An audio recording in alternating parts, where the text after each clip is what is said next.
Assalamualaikum warahmatullahi wabarakatuh.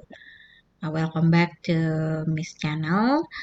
Di video kali ini, Miss akan menjelaskan tentang materi pertama dari mata kuliah Basic Reading. Nah, sebelum melihat video ini, Miss harapkan Anda semua sudah membuka modulnya, modul Basic Reading. Dan yang kita bahas kali ini adalah Unit 1, Context Clues.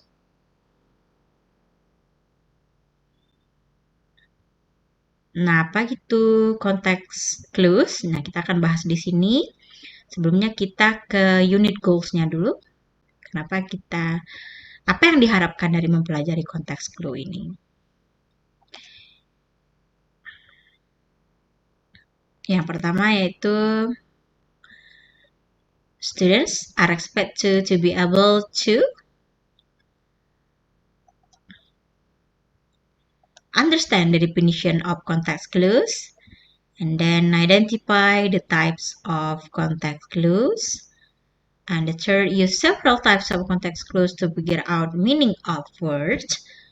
And then analyze the context clues. And then figure out the meaning of words from their use in a sentence. Jadi yang learning goals-nya atau tujuan dari mempelajari context clues pada mata kuliah Basic Reading ini, yang pertama diharapkan you dapat memahami apa itu definisi dari context clues.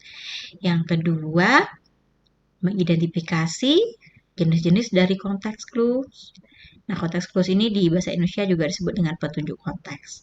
Kemudian juga menggunakan tipe-tipe konteks clue tersebut untuk menemukan makna dari kata. Kemudian juga menganalisa, dan yang terakhir adalah menemukan makna kata berdasarkan dengan kata yang digunakan di dalam kalimat. Nah, nanti kita akan bahas ini. Nah, learning fokusnya atau teks, the type of the context clues itu ada 6. Yang pertama ada definitions, ada restatement, example, contrast, inference, dan modifier. Part 1, warming up. Nah, what is context? Sebelum kita ke context clue, kita belajar tentang konteks dulu. Nah, kita mungkin sering mendengar nih ya tentang konteks. Context of situations misalnya, gitu ya. Supaya konteksnya artinya sesuai dengan maksud dari tulisan tersebut dibuat atau teks tersebut dibuat. Nah, read the following brief paragraph. Several words are missing. Try to figure out the missing words and write them in the blanks. Jadi, you baca ini paragraf. Sebenarnya ini short paragraph ya. Ada 3 blank space di sini atau missing words yang kata-katanya hilang di sini. Nah, kita coba isikan dengan apa yang paling pas, kata apa yang paling pas untuk mengisi blank space ini melalui konteks. Nah, di sini katanya most Americans can speak only one blank space, and then Europeans, however, blank space several. As a result, Europeans think blank space are unfriendly and unwilling to communicate with them. Nah, apa ini kata yang tepat? Jadi kebanyakan orang Amerika itu dapat berbicara. Nah, di sini ada konteksnya. Sebenarnya ada kata kuncinya, ada speak. Kalau dia speak, apa yang dibicarakan tentu adalah, kalau berbicara melalui apa? Melalui yang tepatnya untuk mengisinya tentu bahasa. Most American can speak only one language. Kemudian orang Eropa, Europeans, however, di sisi lain, karena di sini konteksnya sudah ada speak, tentu orang Amerika berbicara, tentu juga orang Eropa juga berbicara kan? Speak. Jadi yang tepat mengisi di sini adalah speak. As a result, Europeans think, apa yang tepatnya? Karena subjeknya sudah ada tadi most Americans, kemudian Europeans, Berarti kalau balik, kalau European things hanya ada 2 di sini, tentu yang tepat mengisinya adalah Americans. European thinks Americans are unfriendly and unwilling to communicate with them. Jadi hasilnya apa? Orang Eropa berpikir bahwa orang Amerika tidak ramah dan tidak ingin untuk berkomunikasi dengan mereka. Gitu. Karena Amerika cuma punya satu bahasa juga. Yang kita kenal adalah American English gitu ya. Tapi kalau Europe, orang Eropa itu banyak itu. Bahasa Inggris adalah salah satu bagian yang dibahasakan di Britain ya, di Inggris. Nah, yang tepat mengisinya ada 3 ini. Ada language, kemudian ada speak, and Americans. Nah, most likely you correctly identify all 3 missing words. You could tell from the sentence what word to put in. Kenapa kita bisa mengisinya dengan 3 ini? Karena ada the words around the missing word. Ada kata-kata yang lain di sekitar kata yang hilang ini. Nah, itu disebut semuanya yang di sini, penjelasan di sini itu termasuk ke dalam sentence context. Konteks kalimatnya yang memberikan clues, ya, memberikan petunjuk kepada kita bagaimana kita memasukkan kata-kata yang fit, yang sesuai dengan konteksnya di sini. Nah, clue atau petunjuk yang berada di sekitar kata yang hilang ini, baik itu berupa kata atau kalimat, disebut juga dengan context clues.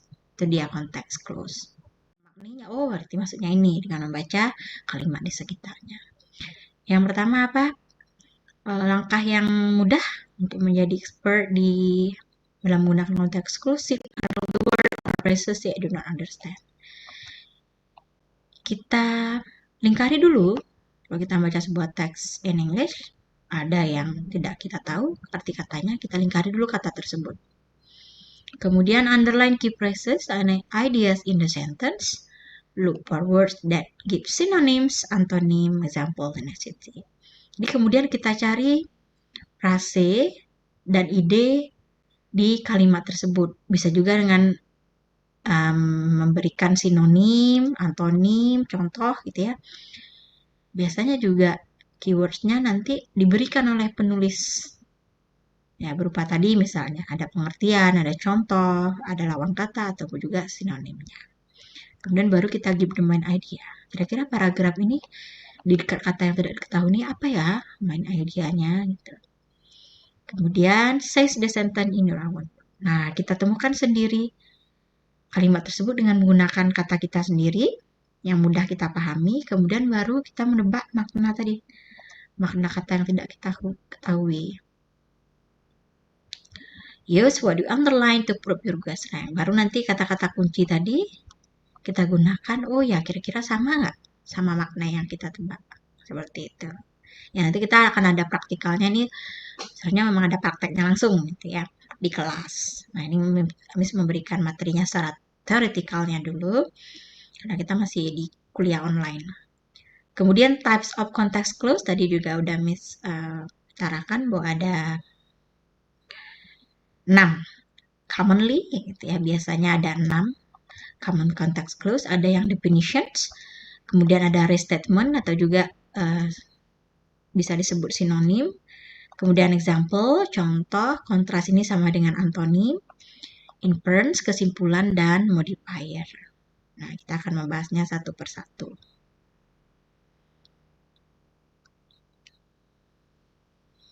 Oke, kita ke definition dulu.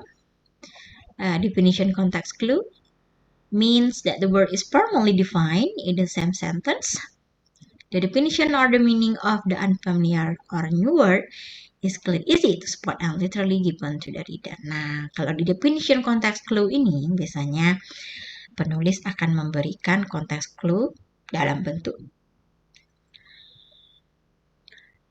definisi. Nah, dari definisinya biasanya di kalimat yang sama ini, di tempat dari unknown word itu. Definisi ini biasanya ditandai dengan to be, ada are, is, am, are, kemudian ada refers to, can be defined, are called, atau juga mean. Nah, itu termasuk di definition context clue, itu penandanya. Nah, contohnya di sini ada 5 contoh, coba kita baca. The explorers landed in alien environment, which refers to a place both foreign and strange to their beloved homeland. The explorers landed, nah yang kata-kata yang unknown word yang harus kita cari maknanya atau yang kita ketahui adalah alien environment. Tapi kita menemukan kata kuncinya di sini ada refers to. Berarti ini adalah definition context clues. Nah, clues-nya diberikan setelah kata kunci ini. Berarti setelah kata kunci refers to ada a place or bird, foreign and strange to their beloved homeland. Jadi alien environment itu apa? Sama dengan both foreign and strange place. Nah, bisa kita artikan seperti itu. Kemudian yang kedua, the patient is so somnolent that she requires medication to help her stay awake for more than a short time. Jadi ada istilah di sini somnolent. Kita tidak ketahui somnolent itu, tapi penulisnya memberi kita context clues in definitions. Karena ada kata that di sini ya. Kemudian ada Ash, that she requires medication to help her stay awake for more than a short time.